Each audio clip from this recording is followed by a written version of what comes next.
Olá, queridos amigos amantes da arte. Bem-vindo ao nosso canal Moagem de Letras.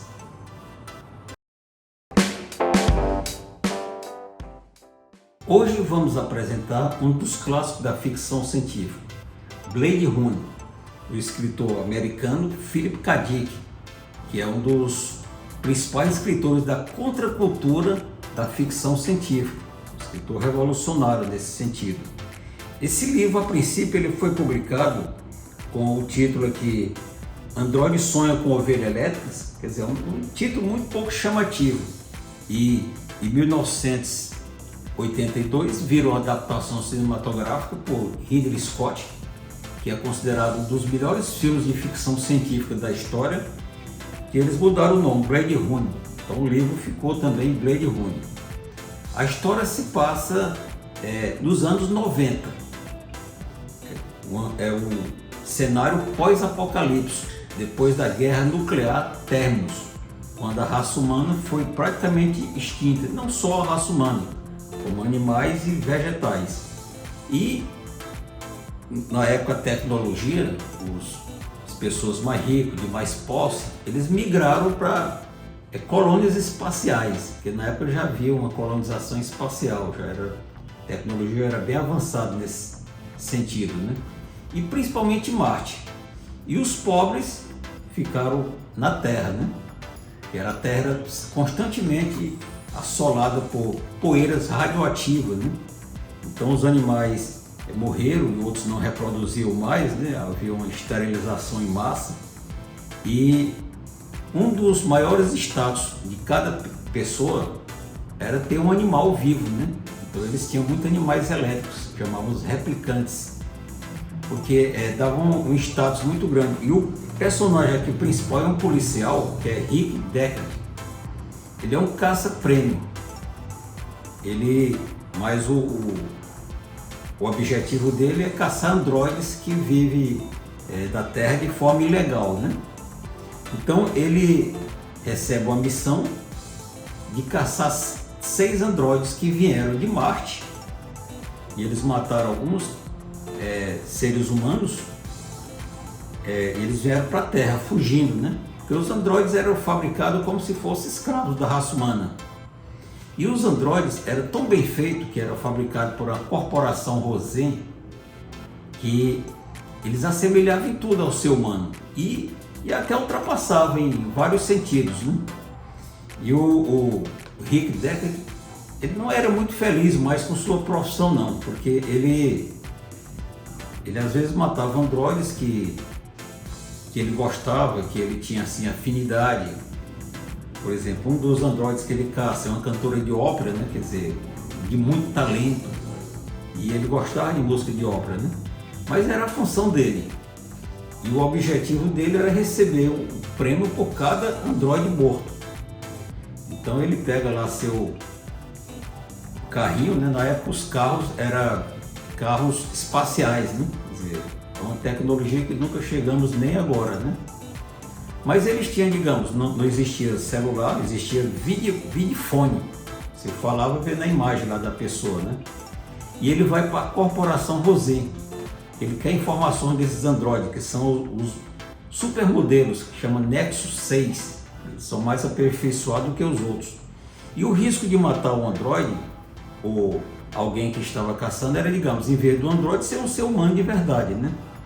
Então ele fazia o teste de empatia para ver se os androides, se era androide ou ser humano. Porque os androides, eles tinham uma espécie de embotamento mental, né? Quer dizer, eles não se preocupavam muito com a vida dos outros, não. Eles eram incapazes de criar um ser vivo, né? E ele não se incomodava nem com os da sua espécie, né? Que eram os próprios androides. Eles tinham uma vida útil de 4 anos, mesmo com toda a tecnologia e assemelhava em tudo ao ser humano, eles não prolongavam além disso. Mas alguns androides achavam que era ser humano, porque eles tinham uma memória implantada, né?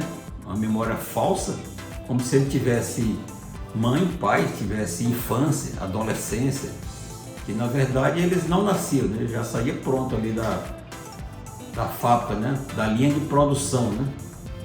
E o Rick, ele pega algumas informações, então ele desmascara até Raquel Rosé, que era considerado o sobrinho lá do dono a sobrinha do dono dessa corporação, ela se achava humana.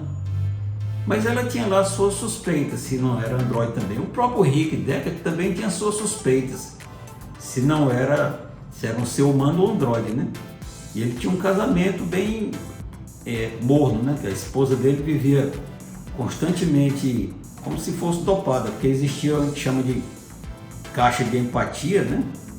E regulador de humor também, né? Quer dizer, digamos, a pessoa usava uma espécie de um aparelho para regular o sintetizador de humor, qual humor que ele queria ter naquele dia. E a esposa dele vivia praticamente drogada nesse sentido, né?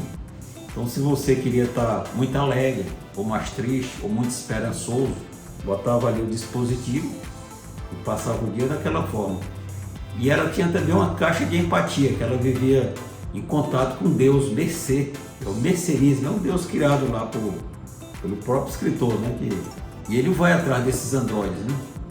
Então, ele, inclusive utilizando informações dessa Raquel Rosé, né? Ele até transa lá com ela, porque é até proibido transar com androide, mas ela era uma espécie de uma prostituta da corporação, né? Ela transava com os caçadores para ver se desviava a atenção deles. Então, muitos androides, o Rick Deckard achava bem mais agradável do que seres humanos. Por exemplo, existia um caçador de androide e o cara era muito desumano. Ele fez até o teste para ver se era realmente gente ou um androide, que chamava Replicante ou Andy. E o livro se passa em São Francisco, desolada, né? Então, prédios abandonados, aquele vazio na cidade enorme, né? E no livro, do filme foi o contrário. O filme ele se passa em Los Angeles, uma superpopulação, gente doentia. Então você caminhava na rua, existia tropeçando nas pessoas. Existia também uma grande diferença entre os androides aqui do livro e do filme, né? Porque os androides do livro eles são mais passivos, eles aceitam até a morte, porque eles sabem que vão morrer mesmo, mais cedo ou mais tarde. Isso quando ele toma consciência que é androide, né? Que toma consciência que aquela memória dele era falsa. Já no filme, que é mais ação, eles brigam muito por sua vida, né? O Philip K. Dick, ele questiona muito assim o ser humano. Então ele, assim, a vida, né? Se vale a pena essa ilusão que a gente tem de viver, os objetivos nossos, se vale realmente a pena lutar por eles, né? Porque às vezes você está lutando por uma causa que medíocre, né? Como foi o caso dele. Ele queria um animal de estimação, né? Um animal vivo. Esse filme, como o livro também, ele gerou muitas adaptações, assim, muito influências. Por exemplo, em videogames, em séries de TV, em continuação de outros filmes, inclusive teve até o Blade Runner 2. O personagem aqui principal do filme foi o Harrison Ford. É o Harrison Ford, que ele estava bem no auge mesmo da sua popularidade, né? E do livro, um personagem que é mais insosso, né? Mas, assim, em termos de profundidade, normalmente o livro é mais profundo que o filme, né? E o filme é mais ação. O filme, a Terra ali, ela está sendo constantemente assoladas por poeiras radioativas, chuvas radioativas também. Então, o povo eles usam até uma espécie de um protetor aqui em sua região, aqui na virilha, né? Para não ficar esterilizado, né? E ele deu muita assim, adaptação de influências, né? Em videogame, bandas de rock, em revistas em quadrinhos, porque ele é bem diferente. É uma história curta, uma história que a princípio se acha que em poucas páginas, né? Ele fala tudo o que tem, né?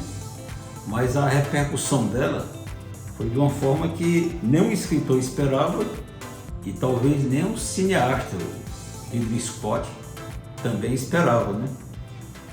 Ainda hoje eles vivem gerando adaptações, séries, mangás, animes, mas inspirado nesse universo criado tanto pelo escritor e filmado magistralmente pela equipe lá do Ridley Scott.